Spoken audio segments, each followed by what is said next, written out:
Mula pa nung Biyernes Santo, wala na yatang laman ang mga balita at maging ordinaryong mga usap-usapan, kundi ang pagkamatay ni Rico Yan. Mapadyaryo, radyo, TV at maging sa text. Katapos namin mag-plug si Raymond, naisipan na lang namin, punta tayo. Parang ganon, bigla. Halos himatayin ako. Oo, nakalikan ko pa yun sa TV. Ganun ko siya ka-idol talaga. Kaya nga hindi ko pinapalampas ngayon itong araw na to. Talagang kailangan makita ko siya.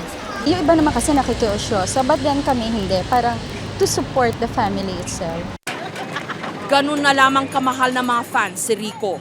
Marami ang nagmula pa sa malalayong mga lugar. Tinitiis ang init, gutom, uhaw. Masilayan lamang kahit sandali ang kanilang idolo. Hindi na ito ikinagulat ng sociologist na si Professor Clarence Batan. Filipinos are very sentimental. We're noted with that. That's why soap opera rates high, no? The very concept of lost, okay, na may nawala sa'yo, you could relate it. Why? Because you see an unfolding of a drama before you. That's real. Very, very real.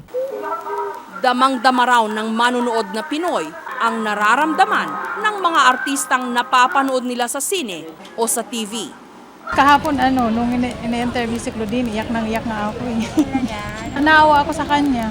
Tapos parang nangihinayang ako na iniwanan na siya ni Rico. Sa paliwanag naman ng entertainment columnist na si Lea Salterio, hindi lang kasi artista ang turing ng fans sa kanilang mga idolo. Kasi fans tend to be so attached to their idol, so they follow their lives every step of the way. So, syempre, pag namatay yung idol nila, they get so passionate about it na parang a part of them also died or a member of their family also died. Kinumpirma ito ng ilan sa aming mga nakausap. Parang anak na namin siya. Yun nararamdaman namin sa sa barangay namin. Habang binabalita nung kahapon, no? Biyernes Santo. Nag-iiyakan kami. Parang kamag-anak ko na rin po, parang kuya ko na rin po siya. Bakit? Hindi naman kami kilala niya at hindi namin gaano siyang kakilala. Pero since nakikita namin siya sa TV, parang masakit din ang pagkakawala sa kanya. Parang naging bahagi mo na rin siya sa pang-araw-araw na buhay mo. Sa kaso ni Rico, ilang beses ding pinilit ng kanyang pamilya na magkaroon ng privacy. Na mabigyan sila ng pagkakataong ipagluksa ng maayos ang pagpanaw ng aktor. Nung minsang isara ang gates ng Lasal sa Green Hills kung saan ito nakaburol, nagkagulo ang nakapilang fans. Ang iba, umakyat pa ng bakod. Ganito katindi ang kanilang pagnanasang masulyapan man lamang ang kanilang yumaong idolo. Sa nakatakdang libing nito bukas, inaasahang libu-libo ring fans ang sasama. Bagay na ngayon pa lamang ay pinaghahandaan na ng kanyang pamilya. Siguro nga'y may ibang hatid ang kasikatan, kawalan ng privacy habang nabubuhay at maging hanggang kamatayan. Hanggang sa kahuli-hulihang sandali, mala pelikula ang pamamaalam. Acute hemorrhagic pancreatitis o sudden nocturnal death. Mga salitang ginagamit ng mga doktor upang subukang ipaliwanag ang bangungot. Maraming Southeast Asia na mga kalalakihan, lalo na ang mga Pilipino, ang namamatay dito. Pero hanggang ngayon, nananatili itong isang malaking misteryo.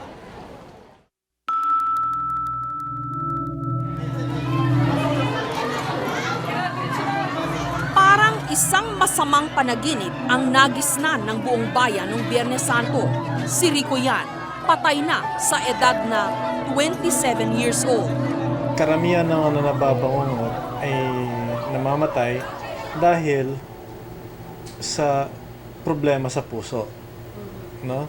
But merong percentage talaga doon sa mga binabangungot ay dahil sa acute hemorrhagic pancreatitis. Ayon sa autopsy report, acute hemorrhagic pancreatitis resulting to cardiac arrest ang sanhi ng biglang pagkamatay ng sikat na matinee idol. Sinabi rin ng isang doktor na umeksamin sa kanya Naparami ang kain ni Rico ng seafood at beer ang ginawa niyang panulak. Pero ayon sa isang gastroenterologist, walang kinalaman ang pagkain o alak sa sinasabing bangungot. Wala raw sapat na scientific proof o pruweba na nagpapatutuo rito. Wala ring kahit na anong paliwanag ang modern medicine sa biglaang pagkamatay habang natutulog. The exact cause ng bangungot still unknown. There are so many, maraming theory yan kung bakit namamatay. Isa nga isang nagkakaroon ng hemorrhagic pancreatitis o pamamaga ng lapay na masyadong masama, na dinudugo yung lapay, na may mga komplikasyon na patient pwedeng mamatay. Pero ayon kay Dr. Pineda, hindi lahat ng tinatamaan ng hemorrhagic pancreatitis ay namamatay. Anya, may teorya ang mga doktor at may ilan rin silang medical findings na may lamat na ang puso ng mga namatay sa bangungot. Ganito ang nangyari kay Rico. Na naging irregular yung heartbeat. And usually, mga ganito, ito ay sakit ng mga young males, batang males sa ng Oriental sa Southeast Asia. Ang mga lalaking 35 years old and below ang karaniwang biktima ng bangungot. At lahat ng mga binabangungot ay mula sa mga bansang Pilipinas, Thailand, Vietnam, Japan, Cambodia at iba pang bansa sa Asia. Ika nga nila, ito ay isang young Asian male phenomenon. Kasi itong pattern nga na lumabas sa mga reports noong 1950s pa, mga Pinoy na nakasama sa US Navy, tapos may namatay nga sa bangungot, tapos may mga Cambodian refugees na nasa Amerika. So, nag-ano yung mga doktor na mukhang madalas nga mga Asian males. Hindi naman yung young na young, pero karamihan ay mga medyo bata. Ayon pa kay Dr. Tan, may kinalaman ang bangungot sa mental health ng isang lalaki. So, ang iniisip ko dito, baka ang factor ng kultura dito, lalo pa sa Asians, malakas ang ano natin, yung homesickness malakas din. No? Pero yung isa pong punto pa dito, kasi lalaki yan, at malakas ang pressure sa lalaki ng Asyano na magpigil ng kanilang kung may problema, kung may anxiety. So, mas malakas ang stress factor. Nakatakip din dito yan. Pero ayon kay Dr. Pineda, bihira lamang ang sakit na ito. 40 hanggang 60 lamang na mga kalalakihan ang nai-report na namatay sa bangungot sa loob ng mahabang panahon. Salungat ito sa sinabi ng isang pahayagan, 200 hanggang 250 ang mga reported cases. Walang mahirap magsabi ng percentage dito eh.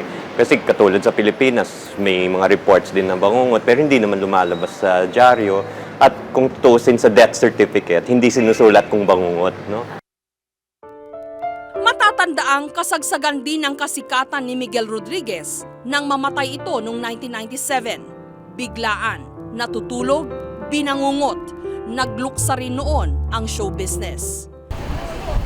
At halos hindi makapaniwala ang publiko sa biglaang pagpanaw ng isa pang sikat na aktor. Parehong masigla ang katawan ni Rico Yan at Miguel Rodriguez.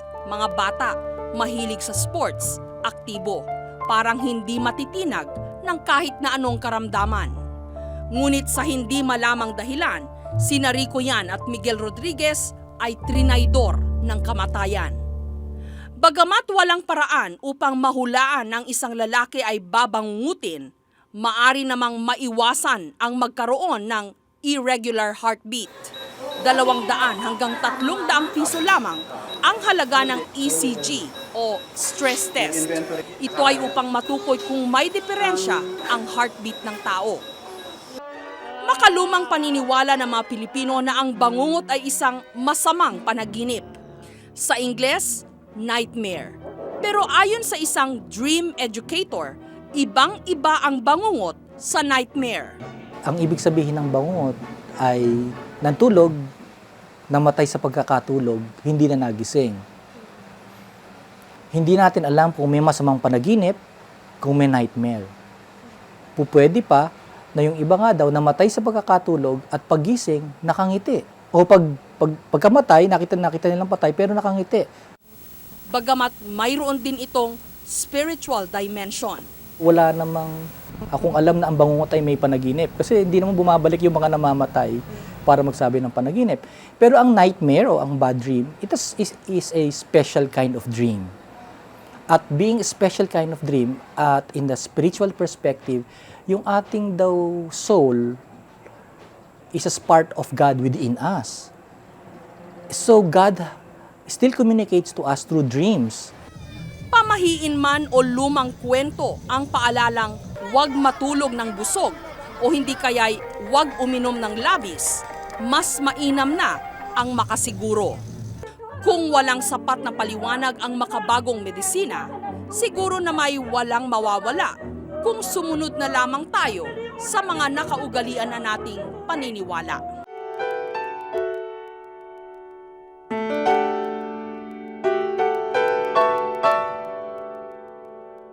You know, there's a way about perfect timing of when to go. People who die young tend to leave a more lasting impression. He lived his life to the fullest. He's the type of guy who never takes shortcuts. He earned everything. He was just really sincerely nice to you, and he never judged you. He never judged anybody. Pag nag-smile siya sa'yo, smile yan yung hug niya. Always yan, di ba? Every time we go out, every time you part, he will hug you na talagang very, very tight. You know, each one has his own lives, and each one has his own problems. He was always there for us. He has always proven himself na he will never leave us. Marunong siyang makibagay sa tao. And that, I think, is a superb mark of a character, di ba? But I think the only way we can really remember Rico and live out his being still our kabarkada is to practice what he practiced, which is sincerity to all people. He's an educated young man, and I think it shows. He's a man with an appropriate and proper breeding. He was intelligent, he was very, very eloquent, and extremely charming. Nangungulit siya pagka meron siyang gustong malaman. Marami siyang tanong, marami siyang binibigay na sitwasyon na hinahanap niya ng sagot. Sabi niya sa akin, lahat ng kasikatan na na-experience niya, lahat ng fame, wala daw hindi daw talaga magkayang katumbasan nung feeling na naramdaman niya nung umakit siya ng stage, nung graduate siya at nakuha niya yung diploma niya. Ganon kalaga sa kanya yung education. Magandang umaga sa inyo lahat. Ako po si Rico yan. Sana nga sa lahat ng mga estudyante, pagpatuloy niyo yung pag-aaral niyo. People are looking up to him. He is a good example of an accomplished person, a young person at that, an entrepreneur. Makikita mo yung may vision si Rico. You'll see it by talking to him. Hindi mo lang talaga parang hindi porket artista siya, parang hanggang doon na lang siya. Makikita mo talaga na he's willing to go into business, he's willing to risk not money and time para mag-grow into business. Alam niya siguro na hindi forever yung pagiging artista niya. Well, he touched a lot of people's lives, and gave, a lot of meaning to the lives of so many people. And I think part of it is it became clear to him what his mission in life was, which was to serve through the youth sector. He became also one of the founding members of Alabang JCs. He just gave us like 5,000 books.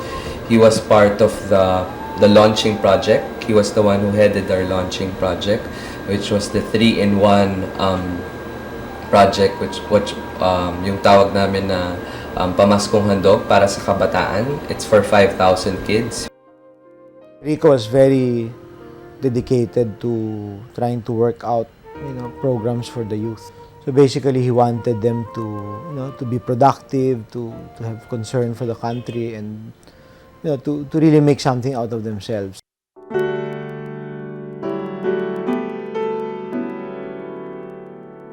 It's not how long you live, but what you do with the borrowed time that is given to you. And he led a full life, even if it was just for 27 years.